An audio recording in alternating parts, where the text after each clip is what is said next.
So welcome everyone to the Tuesday, October 21st, 2025 meeting of the Elementary School Building Committee. Tonight we have on our agenda our public comment period. Then under new business, we will approve minutes from our last meeting. We'll also vote to approve invoices, and we will get updates on both building construction and street improvements. And finally, we will talk about our planned groundbreaking event for early November. Starting off, we have our period of public comment. It doesn't look like anyone is here for public comment, so we will move on past that. But certainly if anybody arrives and wants to make a comment, I can entertain the committee reopening that section. So with that, we'll move on to the minutes of the September 16th, 2025 ESBC meeting. And I will ask if anyone has any comments or questions on those minutes. Hearing none, I would seek a motion to approve the minutes of September 16th, 2025. Yes, Mr. Chairman, I move the minutes of 16th September as written. Is there a second? Second. And so I've got a motion by Mike, a second by Bill. We are conducting this meeting virtually, so as per the governor's regulations, all votes will be done via roll call. And I will go in the order of my Zoom windows, starting with Bill. Yes. Mike? Yes, sir. Jagroot? Yes. And Tiffany? I need to abstain because I wasn't at the last meeting. Okay, and I am a yes, so those minutes are approved, 4-0 with one abstention. Next up, we have our invoices. And thank you, Susan, for sending over the VIP request, because I thought I was going to have to do all kinds of math live on television, which is never good. So we have 3 invoices to pay. As usual, we've got one for Vertex, one for Perkins Eastman, and one for Brate Builders. For Vertex, we've got invoice OPM 11642 in the amount of $103,508.75. For Perkins Eastman, it's invoice number 009542100022 in the amount of $115,974.50. And for Brate Builders, invoice number APP04 in the amount of $3,871,000. Let me try that again. $3,871,996.14. All 3 of those invoices total up to $4,091,479.39. And now you can see why I didn't want to do math live on television, because I can't even read numbers. So does anyone have any questions or comments about the invoice package? Okay, hearing none, I would seek a motion to approve the invoice package totaling $4,091,479.39. So moved, Mr. Chairman. Okay, is there a second? Second. Okay, motion by Mike, second by Tiffany. Roll call vote. Bill? Yes. Mike? Yes, sir. Jagroot? Yes. Tiffany? Yes. And I am a yes, so that those invoices are approved to pay 5-0 unanimously. And next, we will move on to updates on building construction and road improvements. Chris Kenny, I assume, given looking at my Zoom windows, I'm kicking this one over to you. Thanks, John. Let me share my screen and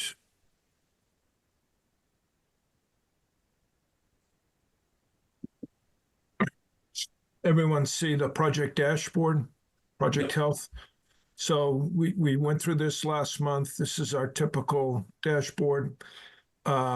We'll go through it, but please don't hesitate to interrupt and ask questions. Under safety, we're pleased to report no safety incidents this month, so we continue to be a safe work site.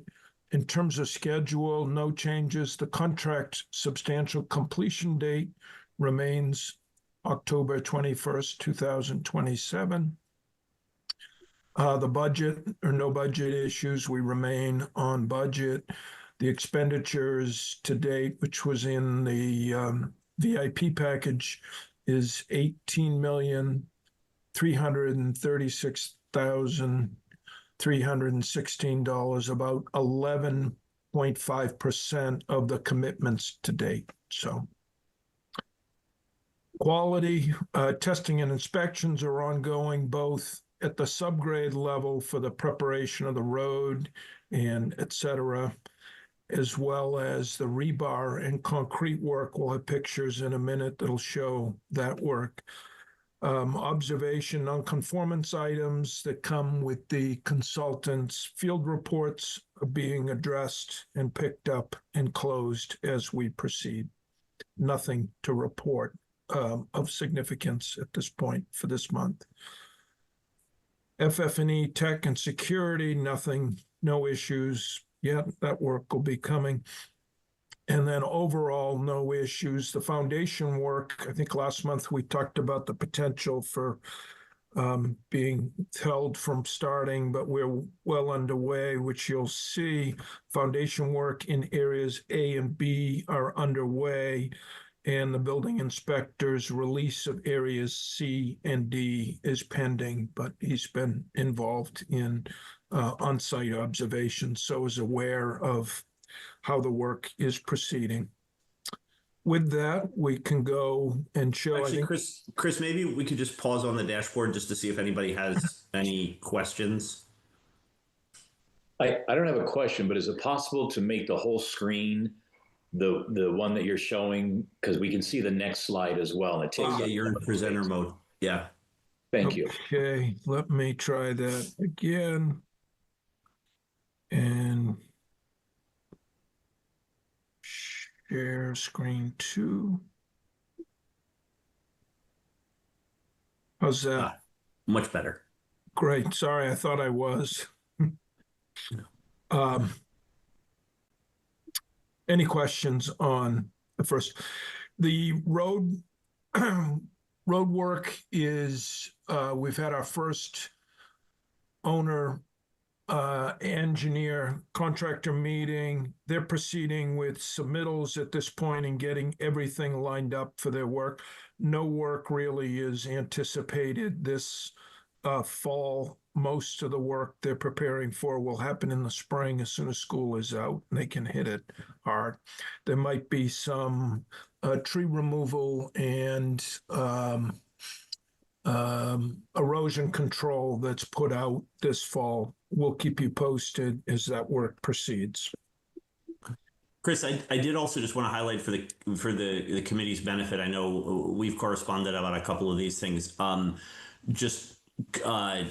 We continue to work with the community and specifically the abutters. We have had a couple of they don't rise to the incident level, but we did have some complaints about trucks arriving outside of hours, and Brate and Vertex responded by putting up cameras at the entrance to the site so that we could track anybody who was arriving, trucks driving down that driveway earlier than they were allowed to be there. And then in the removal of the boulders, we did have a couple of we had a neighbor mention that some had fallen off of the truck, some of the rocks into their driveway, and Brate and Vertex also took steps to increase the inspections of the trucks that were going on, and we have not had any reports beyond that. But did think it was important for the committee to know, especially as you go out and interact with the community. As I said, we continue, and I say we, Vertex has really taken the lead on this to interact with the abutters, make sure that we are causing, we know it's a disruptive process, there's no avoiding that, but try to minimize the disruption as much as possible. But overall, I think from my perspective, the the the incidents have been minimal, and the response time has been ideal. So, John, I just want to build on that. No, I didn't even know you were here. Or tear it down. The committee should be aware that this week, following the very heavy rains over the last weekend, the Concom, during one of their typical inspections, noticed a breach of the erosion control to the south side of the site. Brate was quite prompt in addressing that, but during a subsequent inspection, the Concom agent observed that the pipe that we had gone back to Concom for, that carries what is determined to be a stream in the abutters' yards through our site, had been broken and was just emptying into the trench. They took exception to that, and so between the breach last week and the pipe issue today, they have asked us to appear at, or they have asked Brate to appear at the Concom meeting this afternoon that follows this meeting. I think it's important that the committee's aware of that. Vertex will be attending, and if asked to speak, we'll share anything we need to share about the situation. But Brate has agreed for their superintendent and their project manager to attend that meeting. And so we're hopeful that we've been on top of them in terms of asking them to promptly address things, ensuring that any impacts from those issues are promptly addressed. They've been responsive thus far, and so we'll attend the meeting that occurs in about 50 or 48 minutes virtually with Concom to just see how Concom wants to deal with it. And should there be anything that comes of that, we'd report that back to the committee. Okay. Thank you, Chris.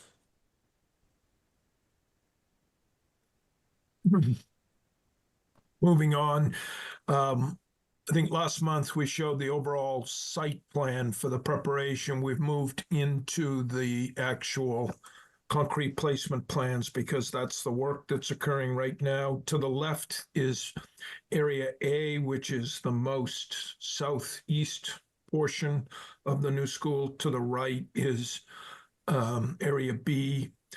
And these are the two areas that Brate has been released to do foundation work on. The blue shows completed concrete work that's below grade. And the green shows the footing work in B that's being placed over the next couple days. So this is how we track the progress for this phase. We'll continue when we get into the steel erection, doing a similar method, but it gives you a sense of where things are.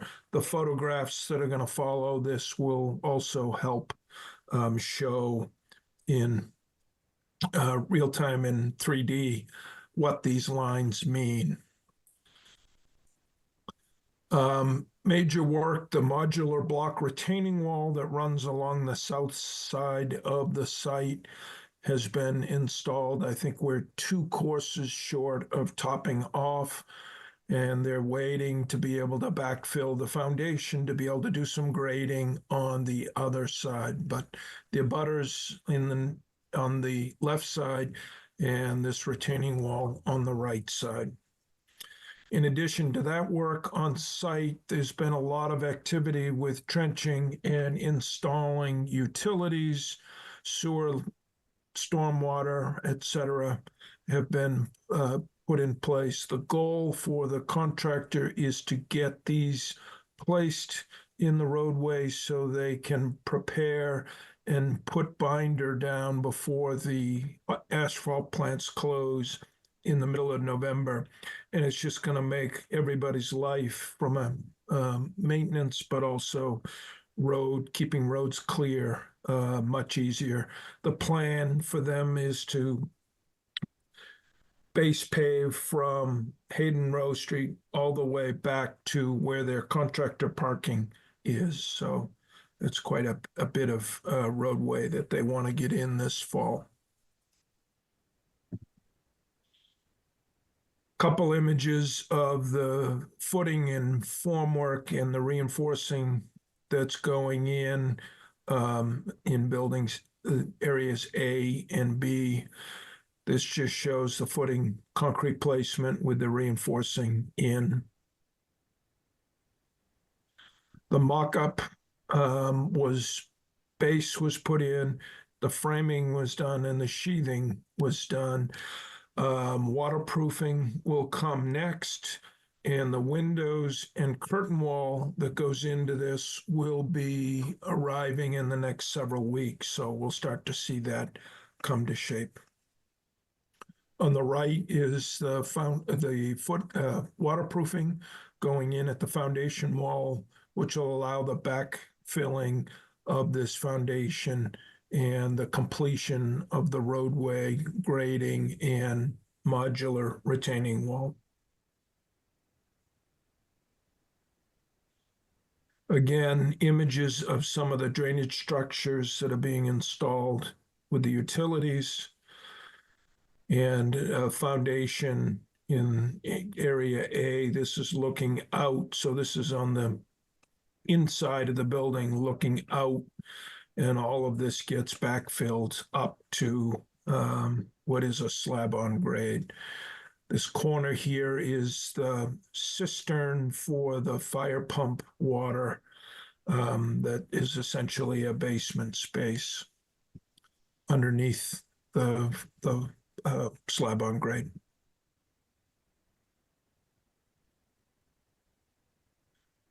And on top of the footings are the low walls and piers that are in place. This was in area A.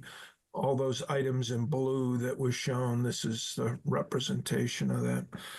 And then the base plates for the steel columns are also set and in place and ready for steel erection. Any questions on the images? The update here. So progress last month included the mock-up foundation, framing, and sheathing that I showed. We had our kickoff meeting with the building envelope commissioning agent. Foundation formwork, reinforcing, and concrete placements continue in area A. Underground sanitary sewer, storm sewer, and water line installations underway. Foundation waterproofing installation is going on. The exporting of excess soil and boulders continues. Retaining wall installation is ongoing. And then the sediment basins and swale installations to help control the stormwater that's on site is also underway. Next month, we're looking to mobilize and start drilling on the geothermal units. We had a meeting today, pre-construction. They'll be mobilizing kind of in 2 weeks or so, beginning of November. They anticipate having 2 drill rigs going 5 days a week for 10 hours a day, and that will take us through about two months. They anticipate to get that drilling done. The mechanical, electrical, plumbing commissioning kickoff meeting is next week, and they'll start getting involved in the process for getting all of the submittals reviewed and ready for that work that's going in. Steel erection pre-construction meeting is scheduled for November 4th. So steel erection is scheduled to follow soon thereafter.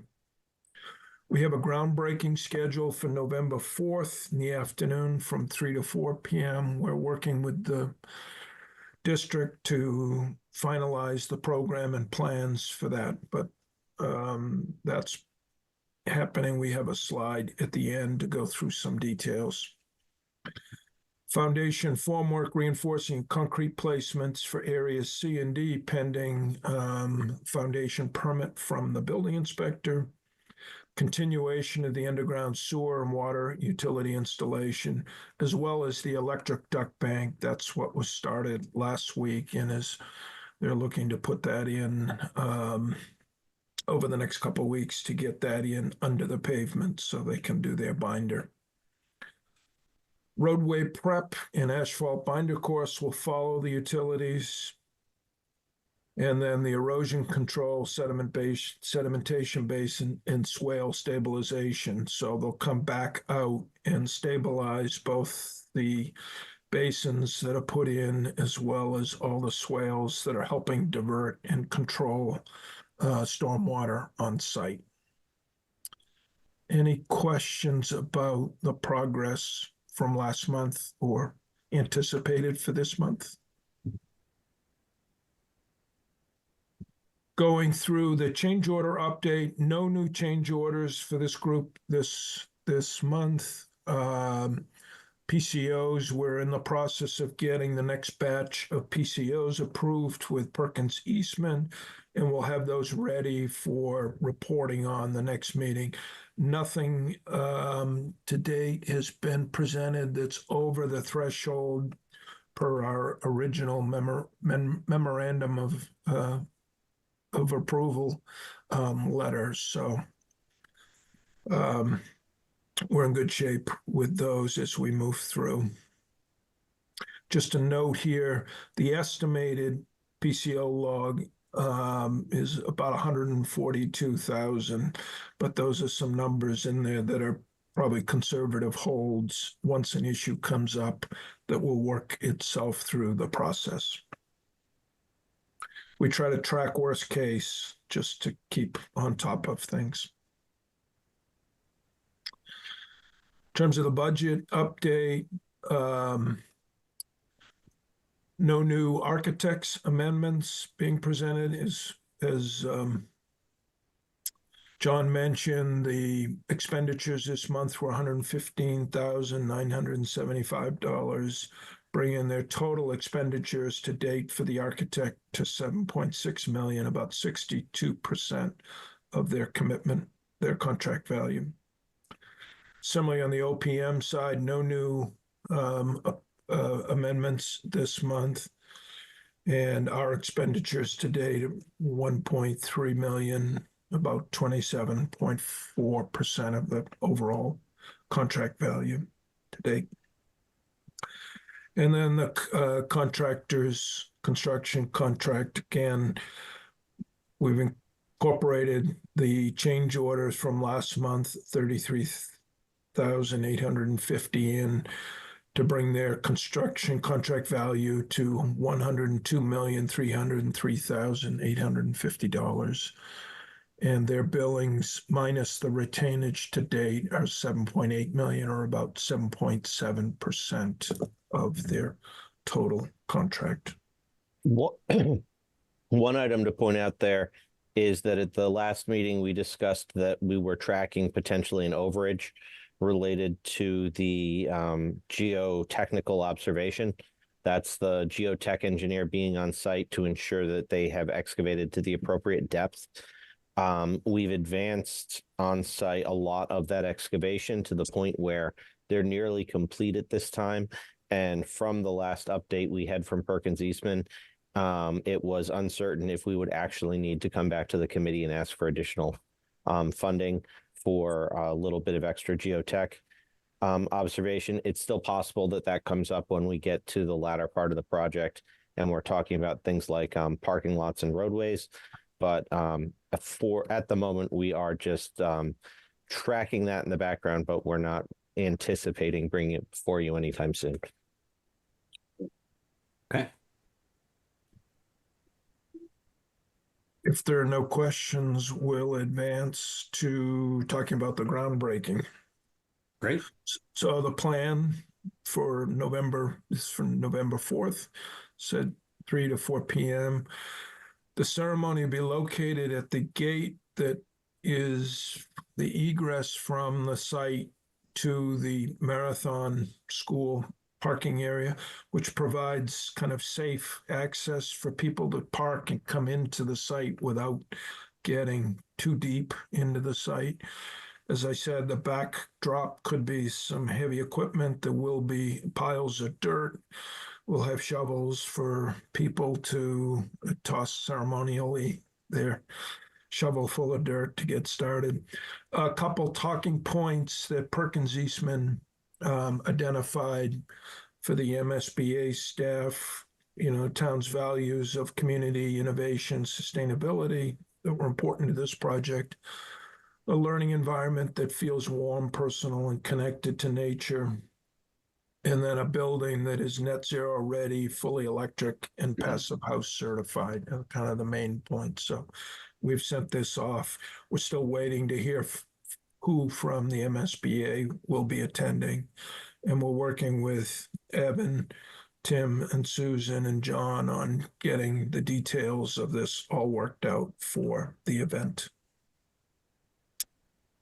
And I don't know, Evan, if you want to comment on that, it's certainly an opportunity for this group that has put in a ton more work than we, as your consultants, have done, from starting with the statement of interest that Carol started years ago and the work that this committee's done to keep us going through this whole process. So it's really a celebration of, an important milestone in the project and a chance for all of you to be acknowledged for the work that you've done to advance that within the town of Hopkinton. Yeah, thanks, Chris. And I'll echo that. I think it's an exciting opportunity for us, and I feel kind of funny stepping in and doing it. I didn't have a ton to do with it, but to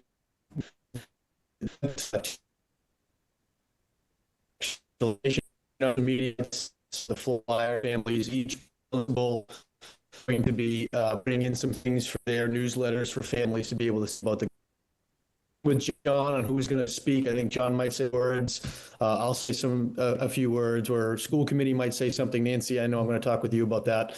But ultimately, it's going to be a great opportunity for us to celebrate this. So I'm excited for it.